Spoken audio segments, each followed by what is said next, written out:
Hello, everyone. Dear Aisha, can you start, please? Thank you, Masood. Okay. Hi everyone. Welcome to the Meet the Authors and Translators session. So today with us we have Lyndon Thomas. Um, Lyndon Thomas is a reader in clinical legal education and pro bono at the University of Birmingham. She is supervising solicitor for Birmingham Law School's Clinical Legal Education Program, which engaged over 240 students each year in law clinics, street law, externship, and research and policy-based pro bono initiatives. She is a co-chair of the UK's Clinical Legal Education Organisation, CLEO, and co-founder of the annual UK and Ireland Street Law Best Practices Conferences. She researches and publishes on clinical legal education. Was a lead editor of the 2018 edited collection of reimagining clinical legal education, and she is also co-editor of the clinical legal handbook, which is the book that we are going to be discussing about today, a free open access guide to CLE published by the University of London in May 2020. So this book I consider as a gem and a very valuable um, piece of information that shared to every, not only useful in UK, and but also in other countries, and people like me who benefited from the writing also. And um, Together, who is supposed to be with us today, but unfortunately, he sent his apology because he has some commitment that he cannot avoid to attend today, which is um, Dr. Nick Johnson. He's also the um, writer of co-editor of the Clinical Legal Education Handbook, the book that we'll be discussing today. Let me just see where is. Hold on a minute, yeah.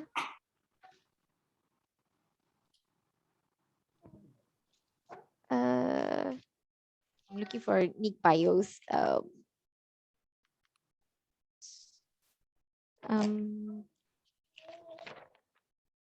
okay, so Dr. Nicholas Johnson is a senior lecturer at correct me if I pronounce this wrong. I don't know how you pronounce it. Is it Leicester? Is or Leicester? Leicester, right? Okay. Leicester de Montfort Law School. He was previously director of Nottingham Law School's Legal Advice Center and a trustee of the Clinical Legal Education Organization. He also sits as a tribunal judge in the first year tribunal social entitlement chamber. Um, Also with us today is Dr. Ali Shiapush. Is that how I pronounce your name, Ali? Sorry. Um, so Mr. Dr. Ali it's is a member of the think tank in Tehran, and for years he worked as secretary of International Law Committee in the Office of Expediency Discernment Council. He also has the experience to work as a senior legal advisor of major projects of Fars Oil and Gas Company, Iran.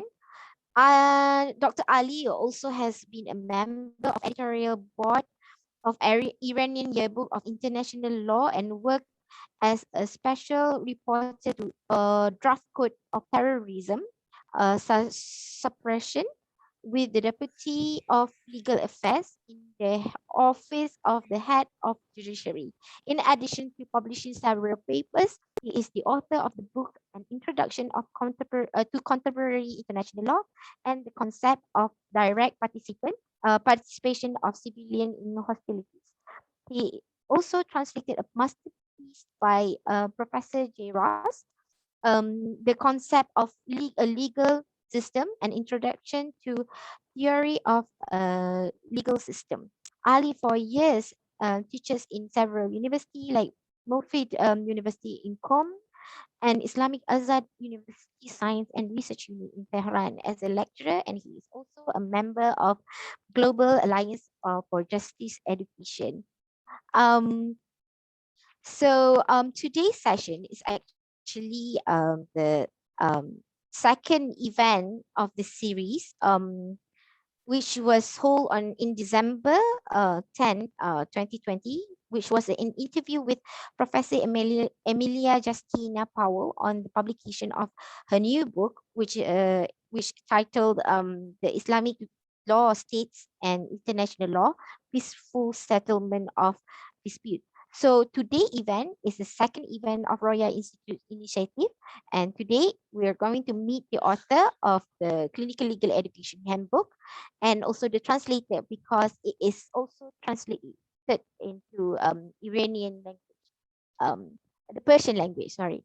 Uh, so without further ado, I will explain a bit of how today's session will go on, and I will invite Lyndon as the first speaker for today. So I will invite Lyndon to talk about her experience in um, presenting the ideas of the book, stages of research, final editing of the book, and then like the problems and challenges that she encountered and how she solved them, and also on the thought or her thought on this book being translated in other jurisdiction, because if it's translated in other jurisdiction, there might be a difference in the law.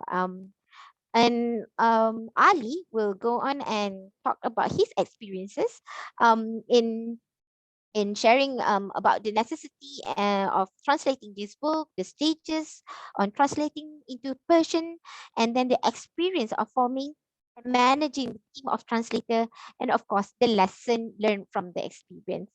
Okay, and we will also give some space for the translator to share their experience on translating and what are their challenges, happy memories, and for I mean during in the progress and completing this translation version of the book. And we will have the question and answer session before we close. I wouldn't want to waste any further time, because I think I already take up a lot of time. So Lyndon, over to you. Lovely. Thank you very much for that introduction. And I wanted to begin by saying thank you to Professor Nouri and all at the Roya Institute for suggesting the translation of the book in the first place, making it happen, and then inviting us all to be here today. I was asked to speak about how the book came about. I have a copy here with me. It is in hard copy in the English language as well. So very much this book was a collaborative effort with clinicians from across the United Kingdom contributing to the English language version. But the genesis of it was really quite personal, or started on a very individual level for me. Back in 2013, I moved from being a solicitor in private practice in a law firm in the UK to working at the university. And there were two different halves to the role that I did. Half of the role for the University of Birmingham, where I still am, was as an in-house solicitor advising the university on employment law. And the other half of my role was in the law school, overseeing the clinical legal education programs that were already in place. And I had a brief to expand those. So I started both of those two different halves of my role at the same time, and the university's director of legal services, so the person in charge of the in-house legal team, would ask me all sorts of questions about what was happening in the law school and the legal work that was going on there. She would ask questions around the rules and the regulatory framework that we have here in the UK or in England and Wales, and why it was that we were doing and how we were able to do certain things that we wanted to do under those rules and regulations, because I know it varies greatly from one country to another, but we're really quite regulated here in the UK around what kind of legal advice you can give, who you can give it to, and so on. So I had just started in this job, and then found myself having to explain to my employer why it was and how it was I was able to do the job that I had been employed to do. And so I started looking at the rules and the regulations of England and Wales, and they were, I think it's fair to say, horrendously complicated, or I certainly found that to be the case. And the journey that I then went on led me to the conclusion that law clinics in England and Wales were in something of a regulatory black hole. So we were all doing different things, and everyone had a sense of why and how certain things were allowed, but I couldn't find anywhere a really easy guide that set out how all these different rules applied in the clinical context, apart from one extremely helpful document which the lovely Richard Grimes had written for the Clinical Legal Education Organisation here in the UK, which touched on some of those really important points. So that led me to the conclusion that the reason we were in a regulatory black hole was because our regulators, whilst very encouraging of, in fact, they have a statutory requirement to promote access to justice, hadn't written or designed any of their rules thinking about all of this fantastic legal work that was happening in universities and law clinics. And so I presented a paper on all of this at the Clinical Legal Education Organisation conference, which is, it's known as CLEO, and it's our national network for practitioners running law clinics in universities. So I delivered a paper at their annual conference saying, I think we're in this black hole, we're all doing things and the regulations are quite opaque. And the feedback I got from that paper was that lots of people thought the same. They were in the same situation and didn't really understand the position. So I volunteered in the discussion that ensued at that conference to have a go at writing up what I understood the position to be in what I thought at the time would be a pamphlet. So a few pages setting out the position. And such is the collaborative, encouraging and friendly nature of the CLE community, not just here in England and Wales, but elsewhere around the world, that I had lots of volunteers for support and lots of suggestions about other things that it would be really useful for people running clinics to know, and that we could perhaps pool all of our collective knowledge on the different things that we had wrangled with and researched when running our own clinics, and perhaps create a slightly more comprehensive document. So I said, lovely, that sounds like a great idea. And a few months later, I hosted a meeting in Birmingham, which is right in the middle of England. I sent a message out to the CLEO network and invited any lawyers practicing in universities in England and Wales, and indeed Scotland, where some of our members come from, to come along to a meeting and just use that as an opportunity to brainstorm and come up with a list of topics that we thought it would be good to have in this guide or user manual.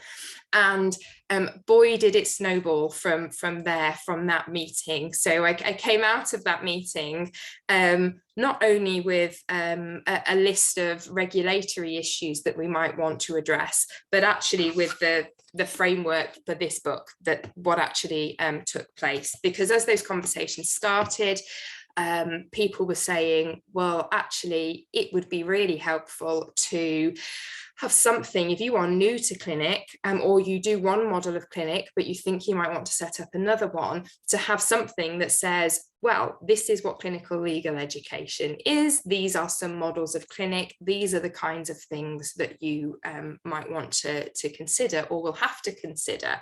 And that really then became our first chapter in the handbook, which is the what, why, and how of clinics. There were ultimately 7 different sections for the book that group came up with. So the what, why, and how of clinics. Part 2 was the regulatory framework. So those are all the rules, regulations, laws that govern how we do what we do in the provision of legal advice and assistance. And that became the very large section 2 of the book, which originally was what I thought the whole thing was going to be about. We also, part 3, then we added a section on assessment in law clinics.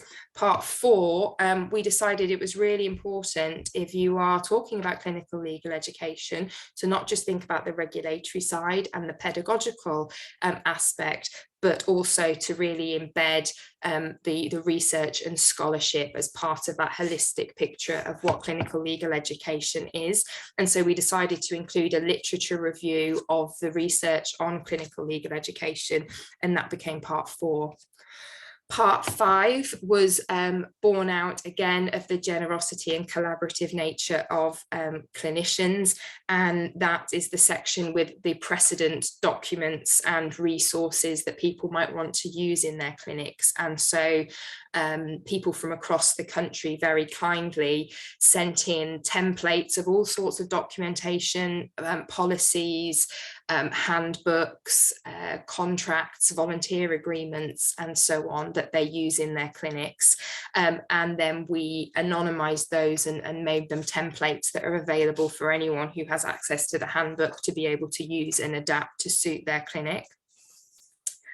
Part 6 was a very short but important section, because if this is a book that someone who's if they've never heard of clinical legal education before came to and picked up, we thought it was essential that they would know that there is this rich network of people who are very giving and willing to share their expertise, and this community that we have in CLE.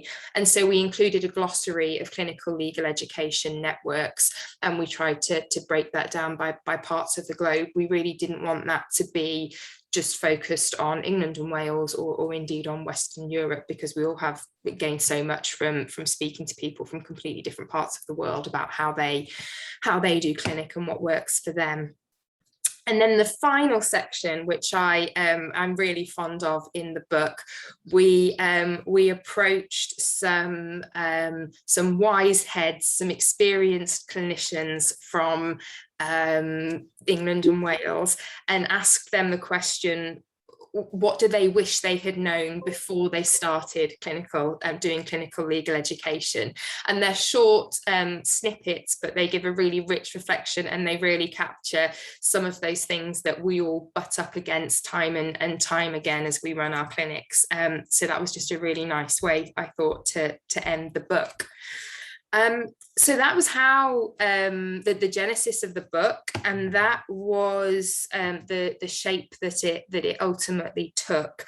And as I said, it was very much collaborative. It did not all come out of my head. I just simply had the role of pulling it all together, giving it some shape, and making sure that we move forward with it.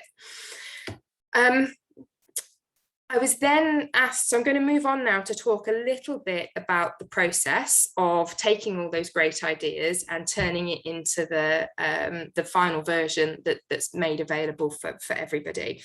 Some of it was relatively straightforward. I had made a list. I wrote down everything everyone had suggested, and then tried to put that into what I thought was a coherent and logical order, and group the right things together under all of those broad headings.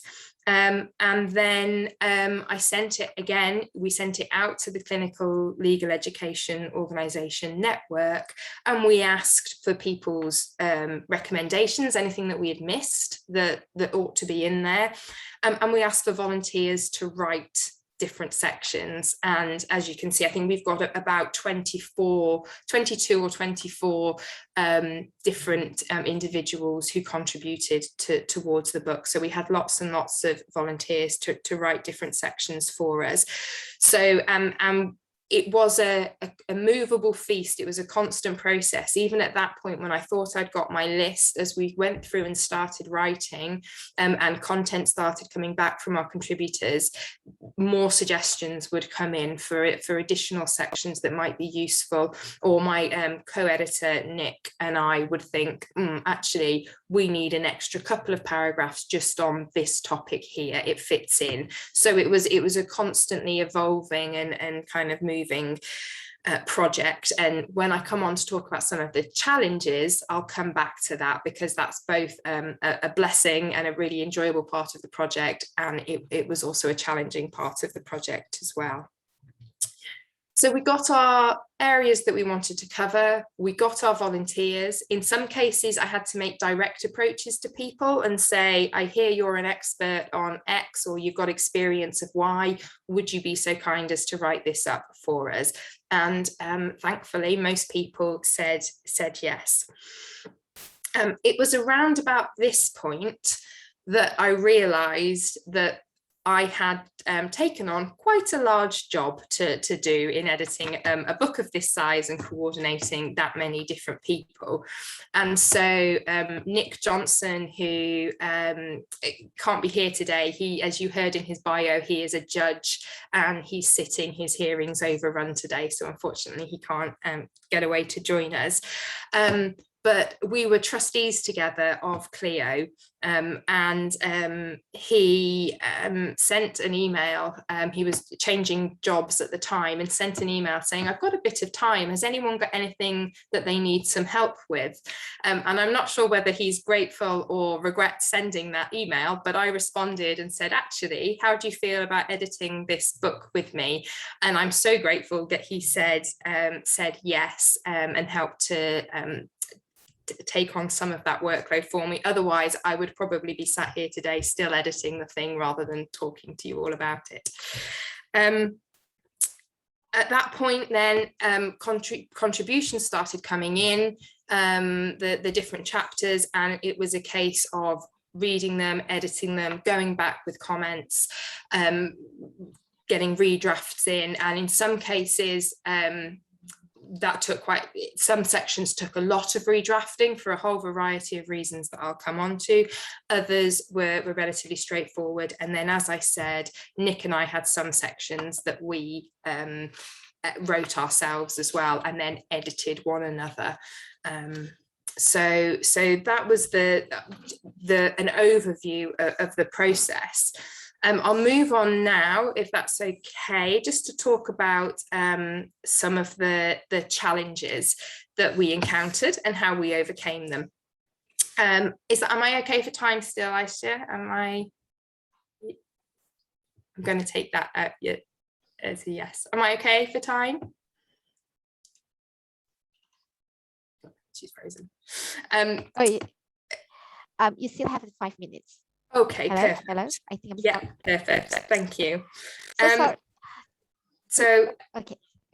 So yeah, in terms of the challenges then that we came across, the first big challenge was finding a publisher for the book, because one thing that we were really clear on as a writing team, so all of the different contributors and I, were that we wanted this to be an open access resource. We wanted it to be as widely available as we could make it. And so I set about doing proposals, and anyone who's ever done book proposals for a publisher will know that every publisher wants something slightly different in terms of the format. We actually took it to 3 different publishers before we got a yes. And I think there's a couple of reasons for that. But one key reason is that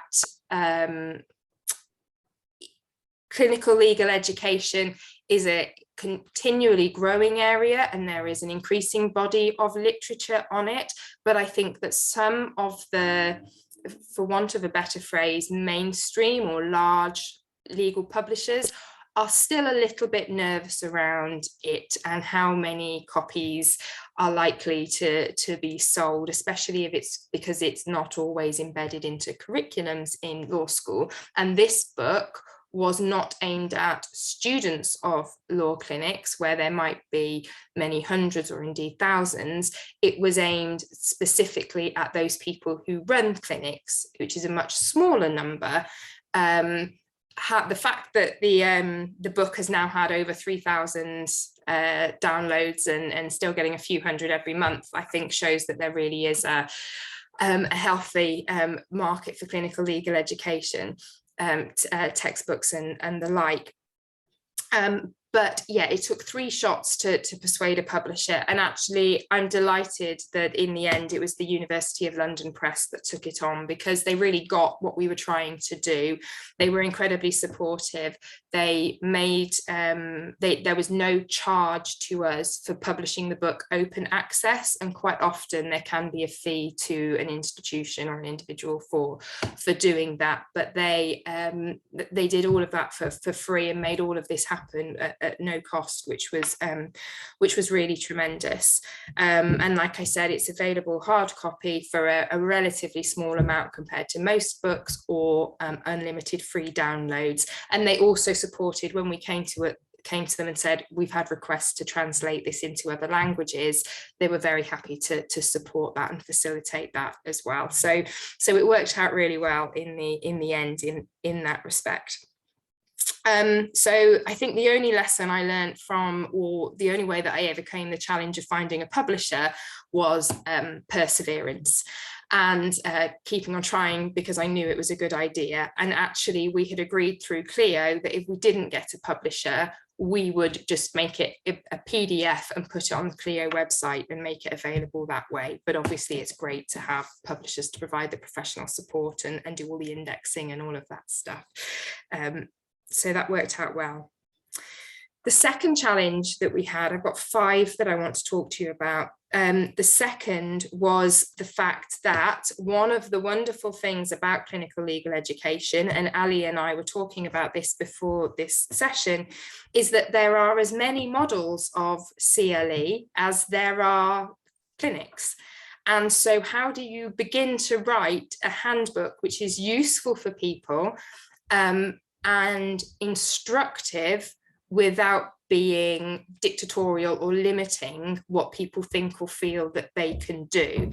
And the way that I think we overcame that and tried to make the handbook as inclusive as possible was to approach it that it was a handbook, not a manual. It was not an instruction manual. So we tried to give lots of examples of different types of clinic. We talked about the types of decisions you need to make about the type of clinic you might want to run, rather than being prescriptive about what any clinics might look like. And I think the people that wrote that first chapter did a really good job of trying to bring that to life and say, here's some ways that we do it, here's the things that you will need to think about, but there are no rules, this is guidance. So that was our second challenge. The third challenge was having so many people, so many different people writing one book, meant that consistency of style was a challenge. So how do you make sure that everyone has the same approach, and this is seen as written in a very practical, user-friendly way? I hope it's not written like an academic article or textbook. It is meant to be a practical handbook. So we came up with a kind of a style guide, a set of instructions that we asked all of our contributors to adhere to. And then we were really thorough, I hope, when we edited it, in pushing people to revisit any places where it gets too wordy or too moves away from the practical and into the quite dense language and approach. I think that if I'm being completely critical of the work, I think that we achieved that for the most part, but not in the entirety throughout the handbook. So there are some sections I still read and think, we didn't get that quite how we intended, but on balance as editors, we took the view that it was still better to include those sections than not. So that was one challenge, which I think we mostly overcame. The fourth challenge was the sheer logistics of managing that many people writing that many things. And some people were writing a whole chapter in one place, and then they were writing a couple of paragraphs in a chapter in another section, so that we could pool everyone's expertise.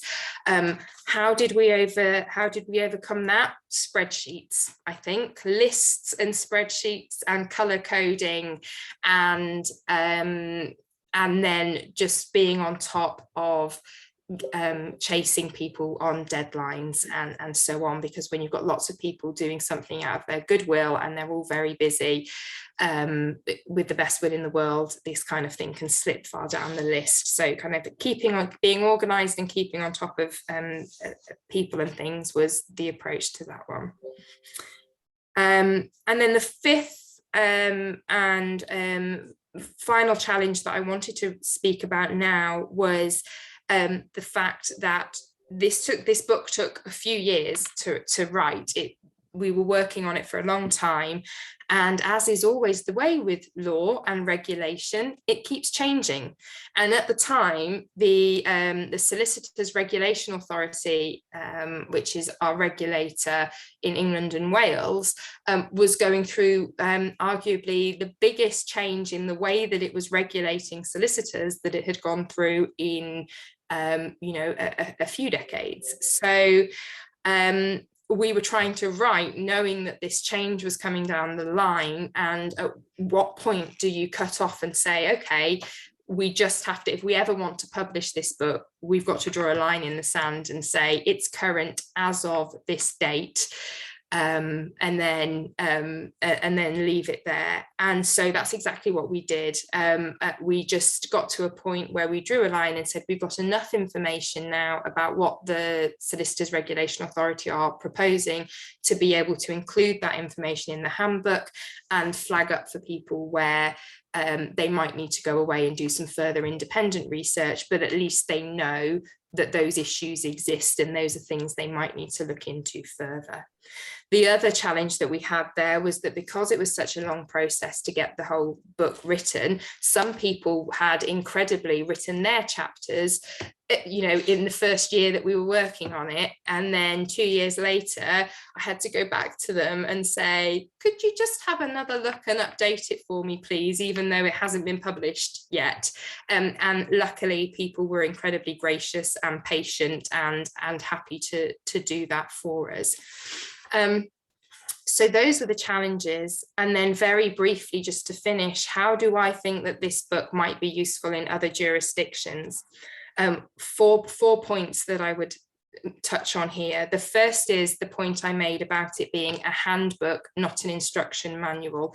It's a toolkit. So we're not saying this is how you should run your clinics. We're giving people, I hope, ideas about different models and tools that you can use in your clinics, and people can pick from those to make it work in their own jurisdiction.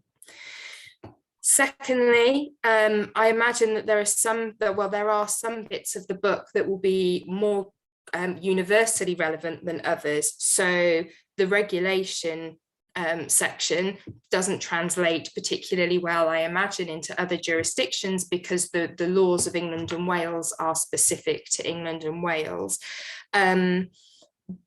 But I think that if you're using the handbook again, you can pick and choose different sections that will be of more use to you. It was never a book that we thought anyone would read from page 1 to the final page. Although if anyone's done that, please let me know. I did it many times when we were editing it and spotting all the errors and typos and things. So Lyndon, yeah. sorry to interrupt. Maybe you can wrap up. Yeah. Yeah, absolutely. So yeah, use the sections that are most relevant to you. Even those bits, thirdly, that are less useful or less relevant to your context, perhaps they will still make you aware that that is something you might need to go and look at under your own rules. So the rules about the types of advice that you can give and so on. Is there something you need to research further? So just making people aware of that. And then finally, hopefully the book is a gateway into other resources on clinical legal education. So the sources that we reference in there, making people aware of them. And I would just finish by saying, I always felt about this book that it was the book that I wish I had when I started doing clinical legal education. So it's the book everyone wishes they would have, and that everyone wishes someone else would write, because there's just so much to it, and some of that regulation is quite dense. But fortunately, we bit the bullet and did the drafting. So yeah, thank you very much. That's it from me. Thank you, Lyndon.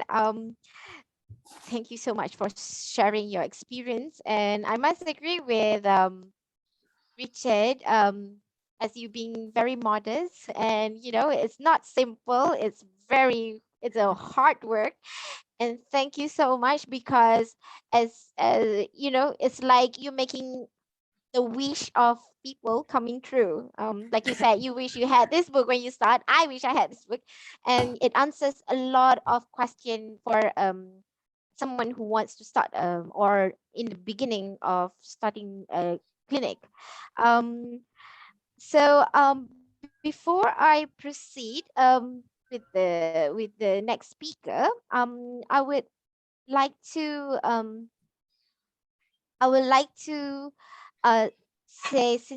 like to say sincere thanks to all the guests, especially the president of Gage, the co-president of Gage, Mr. Philip, um, and some of the members who of Roya Institute Advisory Board who are here today with us.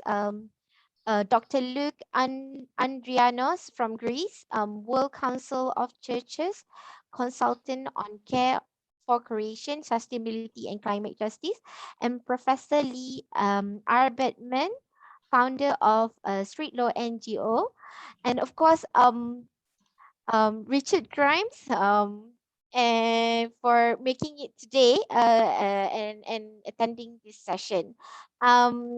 Okay, without further ado, I would pass the session to Ali. Don't worry if you have a lot of questions about to Lyndon or Ali. We will have the question and answer after Ali session.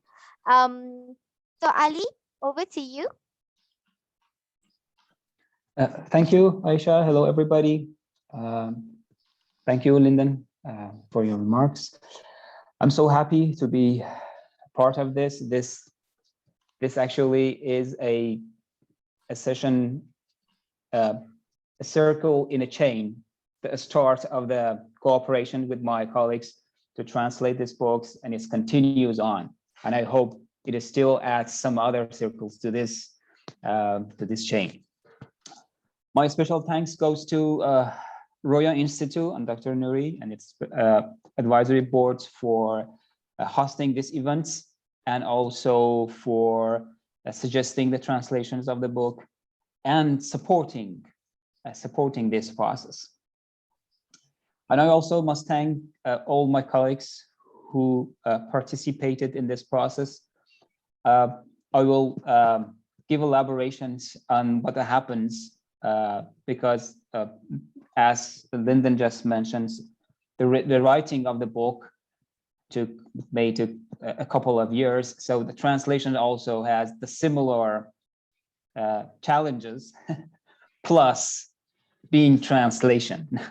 Yeah. So I'm trying to give an a very brief explanation over the reasons why we choose this book and how we did the translation process. So, and then I will give enough time for other participants to raise questions if they are ready.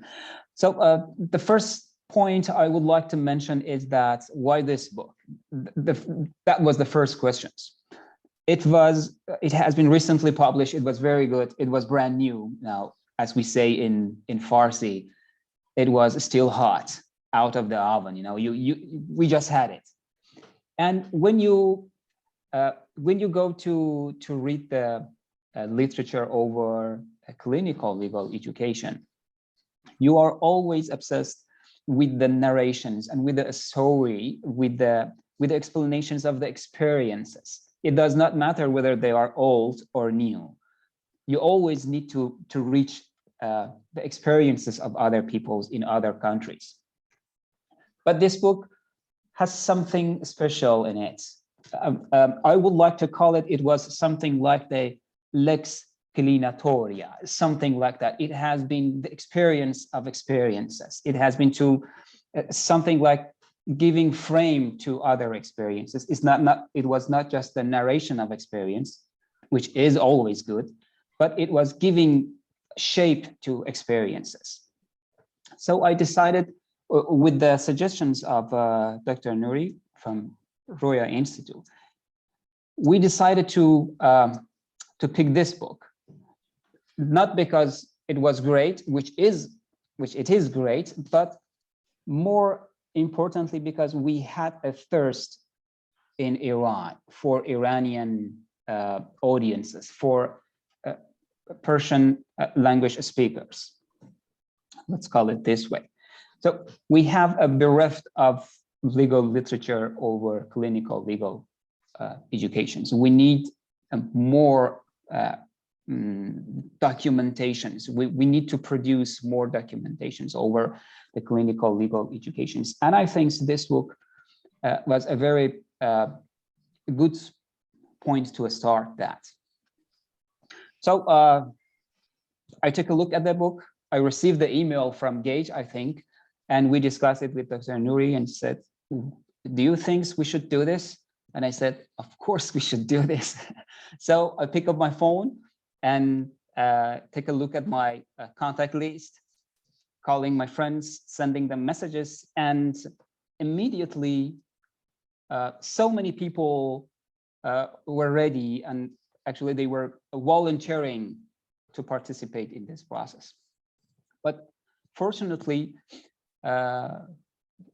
Roya Institute was able to provide other supports. And it was not only for the process of translations, but also for the publishings and other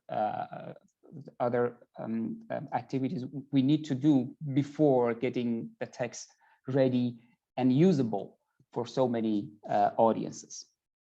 So we almost have all of the challenges mentioned by Lyndon, the cooperations, the time, and the deadlines and everything. We also had another challenge, was to choose the best equivalence, the best wording, because it can help the audience to understand other documents. If they want to refer to, for example, academic papers or other books, they need to understand, they need to pile up a set of words, a set of vocabulary to understand this and to develop it inside Persian language. So to develop it inside the Iranian legal regime.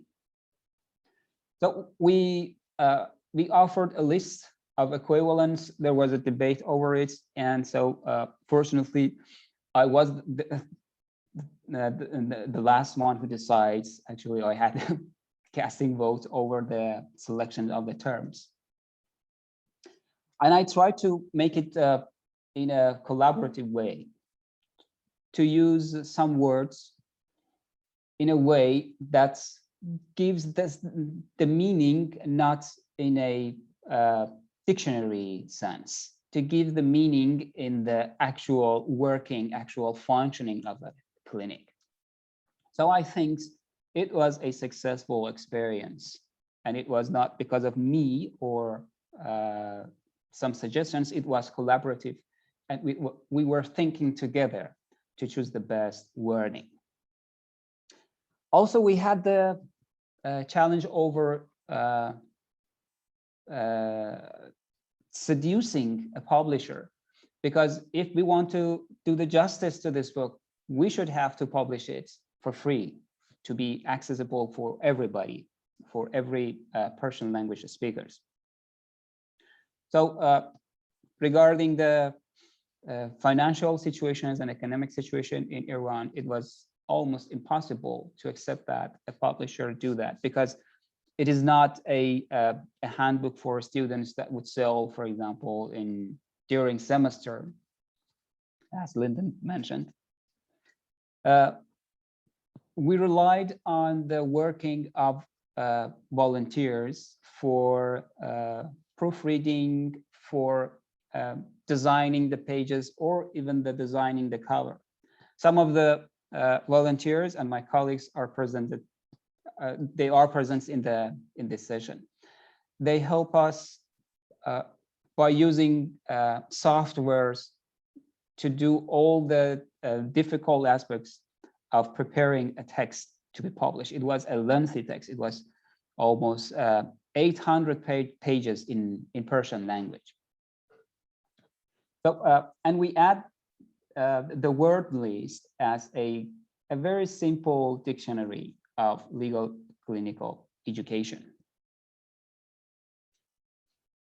The most beautiful part was that those people who participated, they do it as a volunteer work, but at the end, fortunately, it was possible to compensate their services, not as a wage, but as a gift. And I'm so happy that so many of them, even today, even after two years, they reject to receive that, even if you wanted to call it gift, they reject to receive that gift. And they said, no, we don't want anything. We do it for the sake or for the good of the clinical education. The most important outcome of this process for me was that it helped to create a team of experts, a team of I don't want to call it experts, let me use another word, a team of people who are deeply familiar with the wording, and if they want to explain it to Persian language speakers, for example, if they want to explain it to their students in the universities, they can do it with the right wording in Persian language. And I think this is important because this has to be defined as a foreign experience. It has not been experienced by our culture, for example. All the wordings or all the jargons, all the expressions, they are all from English, for example, language. Because the start of this culture was for example, in America or in England or in South Africa, now we have enough wording, we have enough language in Farsi. I don't want to claim that this is the end. This is just the beginning, and I think it's enough to start to explain the process to newcomers or the Persian language speakers.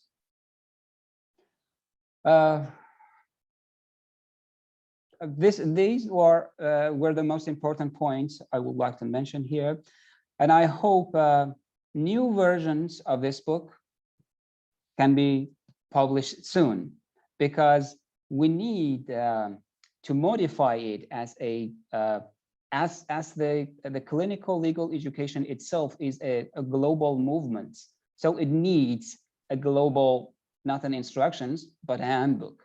So maybe including experiences from other jurisdictions or samples,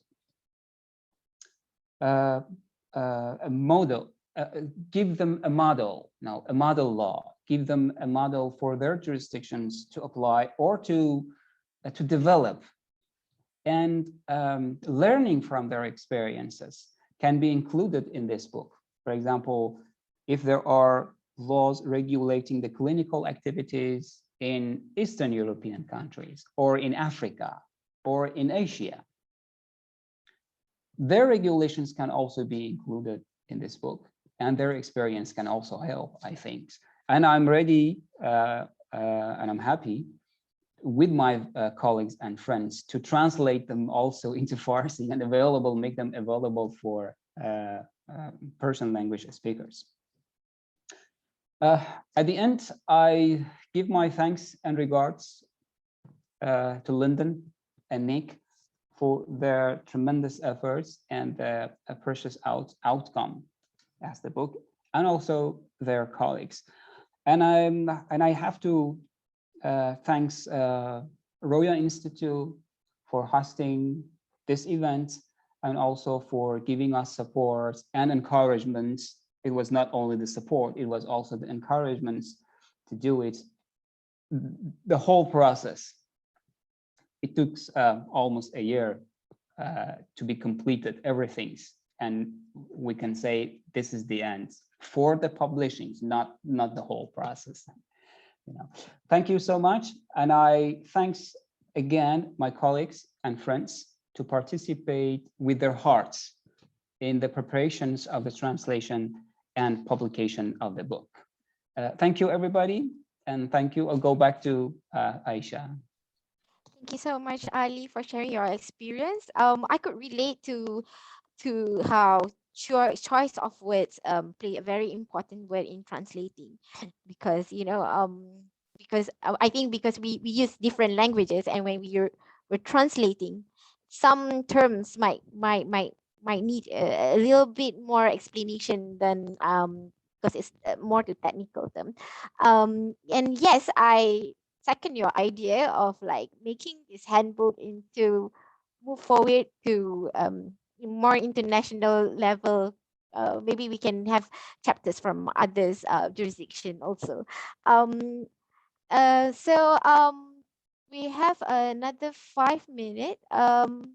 Sayed, Aisha, sorry, can I add one sentence? yes. Yeah. The team, the translator teams were over 25 people. Unfortunately, we heard that we lost one of our friends before publication of this book. He participated in the book and he did very well.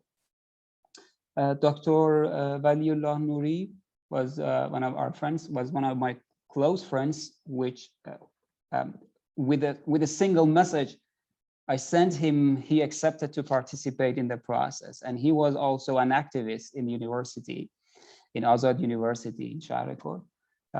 He was active academician, but unfortunately we lost him. And I would like to mention his name here, to remember his name with you and with friends. Thank you so much. Thank you, Ali. Sorry to hear about your friends. His work will be more how I say immortalized in the book that you're translating. Inshallah, it will be beneficial and for everyone. So because we only have 5 minutes, we will like to open for question and answer. If there's any question and answer to Lyndon and also Ali, you can put in the chat box or you can unmute your microphone to ask. Is there any question?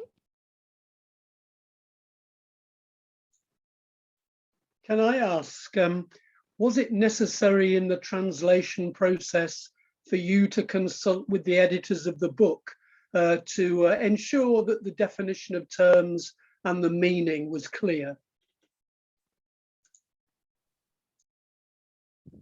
Thank you, Richard. Ali, would you like to answer that? Yeah, thank you, Richard. It's I think because it was of course, what you mentioned, it's very, very important in the process of translations, which I did, I personally did with the precious book of Professor Joseph Raz as the concept of legal regime or legal system. So it was very, very complex book. So with complex concepts, I consult with him as I was trying to translate his book. And it's very, very positive points, positive technical points for any translator to do that. But this book, I found it very clear and plain. So if there was ambiguity, it was in the Persian language, not in the English, of course. So we did the consultations in Farsi, in Persian language. And I put the emphasis on the Persian language as what the audience would receive and understand from the text, because the English text is available if somebody wants to understand it, he or she can directly refer to the English text and do the comparative to compare both texts to understand it. But we did the emphasis on the Persian language, and some of the words were controversial. You know, there is still the debate over that. Should we use this or should we use that? You know, so we left the door open to for the audience to choose which equivalents of the words can be accepted by the audience in the process of time. But yes, thank you for your points. Definitely, if we want to make revision of the Persian text, we should go back to the editors and to find a better understanding of the text.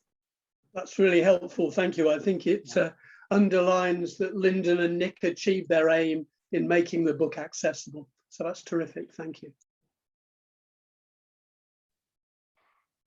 Thank you, Ali and Richard. There's one more question from the chat box from Elahe. What are the most important lessons that you learn from writing and translating the book? I think this goes to both Lyndon and Ali. Lyndon, would you like to start first? The most important lesson you learned from writing the book, and Ali, next, the most important lesson you learned from translating the book. Lyndon? Thank you very much. That's a great question. I think I learned that there is always more to learn in clinical legal education. So I wasn't just writing the book or editing the book. I am a user of the book as well. And I still, I have a copy in my office at work. I have a copy in my office at home. And I do find myself going and looking at it for ideas and inspiration and clarification. So I think there are still things that I learn and use a great deal about in terms of the practical content of the book. And in terms of the process, we touched on it so many times already, but I already knew this, but it really cemented for me that the value, the richness, and the spirit of collaboration in the clinical legal education community. It really solidified that experience for me. So that will always be a huge takeaway of the process for me. Thank you, Lyndon. Ali? Thank you, Lyndon. What I found in the process was that how to make a list of what a legal clinical education in Iran needs to have, to find different aspects of the function of a clinic is very, very useful for me to understand how a concept evolves over a centerpiece, and that is education and providing services for clients, and actually the quality services. I found that interesting, and I found that it can be done in Iranian legal regime. It can be done over other spheres, over other fields. For example, we lack a unified section, a unified body of law, as for example, charity law. Let's call it charity law. In Iran, we also need a handbook over charity law, which I'm after the finishing of the translation of the book, I was thinking over it and to find other examples in other jurisdictions to see, is there any a handbook over charity law, for example. This was the lessons I take from the process of translations on this book, and I owe it to the book and Lyndon. Thank you so much, Ali. Is there any question? It's 12. Oh, well, it's 12 a.m. in KL, but I mean, we finished the 60 minutes, but I'm willing to take one more question before we end. Is there any question? No more question? You are going tomorrow in your time. Since yesterday, you will be with us. Yes. Yeah, Masood, would you like to say something before we end the session? One word, which is thank you. Thank you, Aisha. Thank you, Adi, Lyndon, and we wish we have Nike as well, but maybe in the near future. And please help us to go forward. If you have time, please check our website, Roya Institute website, and we are welcome every suggestion. If you want to introduce a book to have a talk with its editors or authors, it's a great idea. And any other ideas we are welcoming and need to your suggestions, your ideas, your support, and hopefully see you all in the near future. And hopefully in person, maybe next month, hopefully next year at least, not more. Thank you so much. Thank you, Masood. Thank you. Okay, my deepest gratitude to Masood and the Roya Institute for inviting me to moderate this session. And thank you so much, Lyndon, and also Ali, for sharing your experience. And you have inspired all the listeners about how to how to make clinical legal education better in our own countries. And I'm telling you, this book is will be one of my main reference to enhance the clinical legal education in my university and also Malaysia. So please send my regards to Nick. So unfortunate not for him not to join us tonight, but we understand the situation. And thank you for joining us, everyone, tonight. And hope that we can keep in touch with each other, and hope this will not be the first time this will not be the last time we meet, but this is the beginning of a beautiful relationship between the clinicians. One thing that I learned from Lyndon and Ali from their session is this: in clinical legal education, collaboration is very important. And I met a lot of kind-hearted people in this circle, and because of their understanding of the importance of clinical legal education, it makes things possible for this effort to go to run. Okay, so thank you, everyone. So we'll see each other maybe in the next series. Keep up the good work. Bye, everyone. Thank you, Aisha. Thank you, everyone. you. Bye-bye. Thank you. Bye-bye. Thank you. Lyndon, get well soon. Oh, thank you. Thank you, Philippe. Thank you for being with us. Bye bye. Thank you very much. Thank Lovely you for session. your support. Bye-bye. Bye-bye.